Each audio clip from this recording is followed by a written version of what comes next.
안녕하세요. 저는 30대 후반인 주부입니다. 남편하고 결혼한 지는 올해 5년 차이고, 아이는 없고 몸이 좀 안 좋아서 일은 휴직하고 있습니다. 내년 2월에 다시 복직을 해요. 치열하게 일만 하고 살다가 몸이 안 좋아져서 휴직을 하게 되었는데, 아파서 쉬고 있지만 어차피 복직할 거고, 살림하고 지내는 것도 나쁘지는 않을 것 같아서 그동안 남편하고 못 해본 신혼놀이를 하는 재미에 살았습니다. 집도 예쁘게 꾸며보고 아침에는 브런치식으로 저녁에는 한정식 느낌으로 인스타 보면서 저도 열심히 따라해보고 그랬네요. 그래서 그런지 전보다 남편하고 사이가 더 좋아졌다는 생각이 들어서 이참에 그냥 회사 그만두고 전업주부로 지내면서 그냥 아이나 가질까 생각했었죠. 그런데 한 두 달 전부터 남편이 아침을 안 먹고 나갔습니다. 처음에는 제가 만든 음식으로 차려지는 아침이 너무 좋다고 행복하다고 하더니 어느 날부터인가 일이 많아서 일찍 출근해야 한다고 일찍 일어나서 고생하지 말고 푹 더 자라고 하면서 일을 나갔습니다. 생각해보니 어느 순간부터 부쩍 야근도 늘었네요.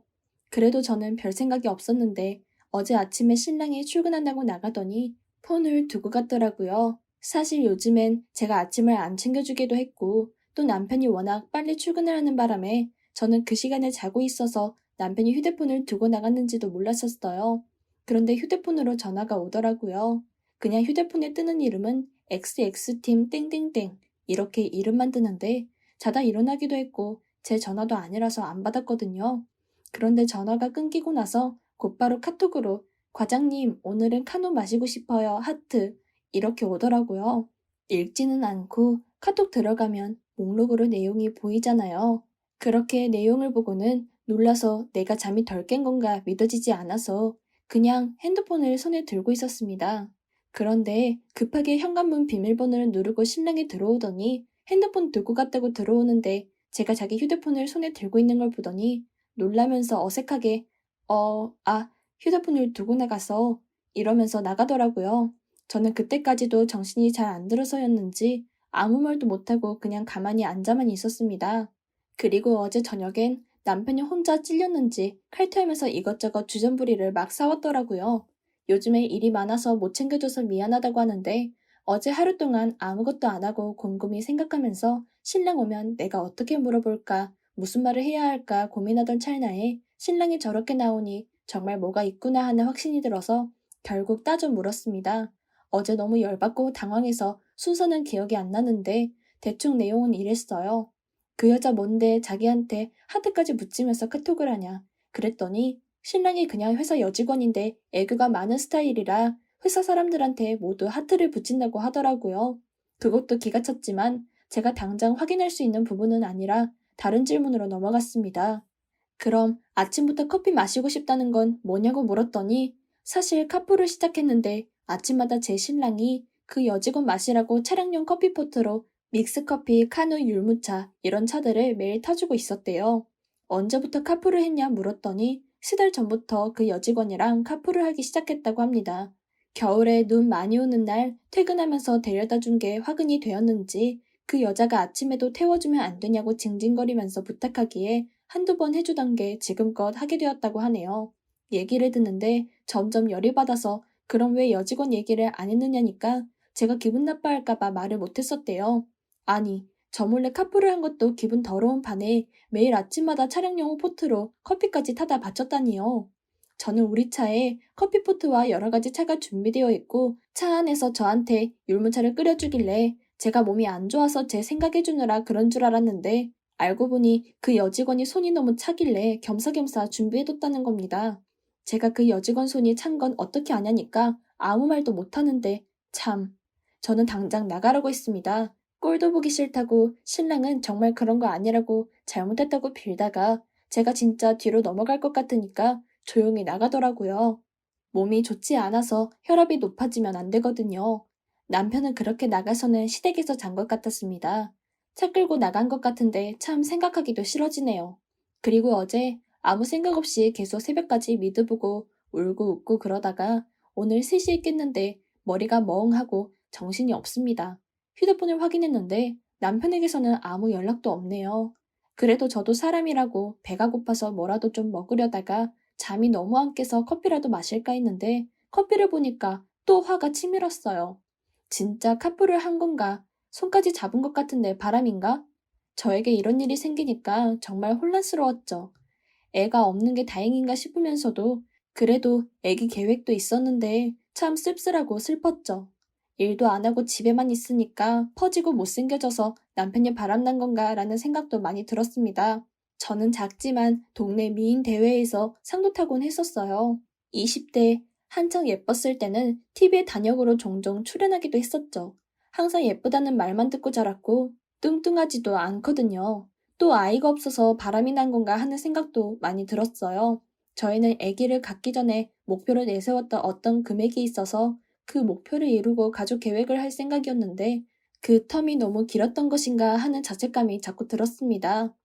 원인을 저에게서 찾으려는 느낌을 받는달까? 그냥 시간이 지날수록 점점 비참해져 갔습니다. 그 여자랑 끝까지 간 것은 아닐까? 등의 온갖 상상이 저를 가장 힘들게 만들었어요. 그렇게 며칠 동안은 큰 변화가 일어나진 않았어요. 그냥 남편은 시댁에서 생활했죠. 일주일 정도 흐르니 밤 12시가 되기 직전에 집으로 돌아왔습니다. 저는 남편이 며칠 동안 집으로 돌아오지 않아서 이대로 안 들어오면 어떡하지? 라는 생각을 했었는데 보고 싶거나 걱정되어서 그런 생각을 한 것이 아니라 들어오지 않게 되면 정말 바람이 났다는 사실을 스스로 인정해야 하는 그런 비참한 상황을 직면해야 하니까 그래서 비참해지니까 그런 생각을 하게 된 것을 남편의 얼굴을 보고 깨달았습니다. 남편은 집으로 들어와 거실에 가만히 앉아서 TV를 보고 있던 제 옆에 조심스레 앉고는 덤덤하게 얘기하기 시작했어요. 말 안 하고 카풀한 건 미안해. 이제 와서 무슨 말을 한 듯 용서가 되겠냐마는 사실 어린 친구가 차를 태워달라고 해서 그냥 생각 없이 태워준 건데 솔직히 재밌었어. 그 여자랑 어떻게 해보고 싶고 그런 게 아니라 그냥 새로운 이성과 새로운 환경 그 자체가 재미있었던 거야. 그게 차려주는 아침밥도 안 먹고 나갈 정도였냐고 묻는다면 그건 할 말이 없어. 내가 정신이 나갔었나 봐.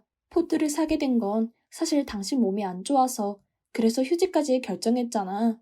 그래서 원래 사려고 했었어.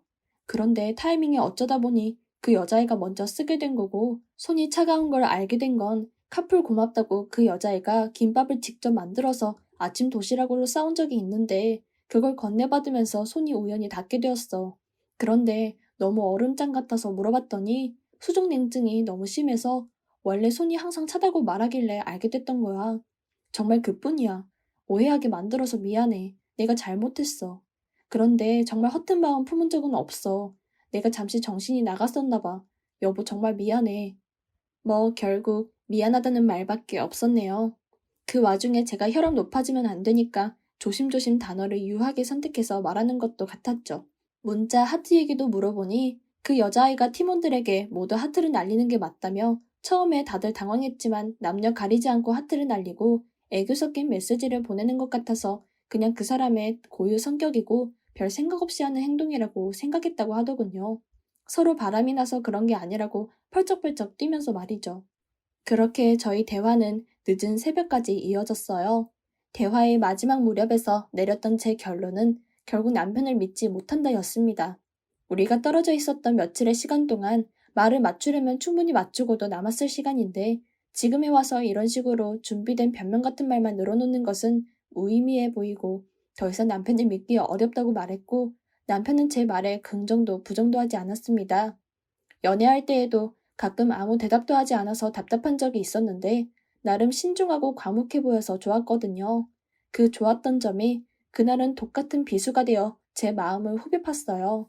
그리고 남편에게 당신의 무언가 침묵은 내 말을 반박하지 않겠다는 의미로 받아들인다고 말했지만 끝내 남편은 아무런 대답을 하지 않았죠. 원래 이기적인 사람이 아닌데 그날은 정말 이기적이었습니다. 근데 저는 왜 그 상황에 또 잠은 오던지 얘기를 다 끝내고 끝내 제 말에 대답을 하지 않는 남편을 향해서 난 졸리니까 먼저 잘게 라고 말하고 방으로 왔습니다. 왜 제 마음은 고요하고 머리는 단순할까요? 마치 아무것도 없이 텅 빈 그런 방에 들어가 있는 느낌입니다. 그리고 신랑은 소파에서 잤습니다. 그리고 다음날 주말 아침에는 일어나서 둘이 배달 어플을 써서 밥도 시켜 먹었어요. 참 조용한 식사를 했습니다. 그런데 아무런 생각도 없다. 불쑥 제가 남편에게 이 집에서 나가달라고 했어요. 아주 덤덤하게 말했어요. 얼굴을 보고 싶지 않다고 말이죠. 그랬더니 남편은 이혼하자는 뜻이냐고 묻더군요. 그래서 아직은 아니다. 고작 며칠의 시간인데 우리의 모든 시간을 이혼으로 끝내기엔 너무 어려운 일이다. 하지만 결혼을 유지하는 것도 지금은 힘들 것 같다. 우리의 결혼 생활 유지 여부에 관해서는 시간을 가져야 될 것 같다라고 했습니다. 신랑은 울컥한 목소리로 정말 미안하다고, 너무 잘못했다고, 정말 아무 일 없었으니 한 번만 믿어달라고 말하는데 머리가 아프니까 더는 얘기하지 말라고 했어요. 그리고 시간을 얼마나 가질지, 어떻게 가질지 모르겠다. 그냥 시간 지나는 대로, 떠오르는 대로 할 것이다. 나 쓰러지는 꼴 보고 싶지 않으면 이 밥 먹고 짐 싸서 나가라고 했더니 먹던 숟가락 내려놓고 민기적거리면서 짐을 싸더라고요.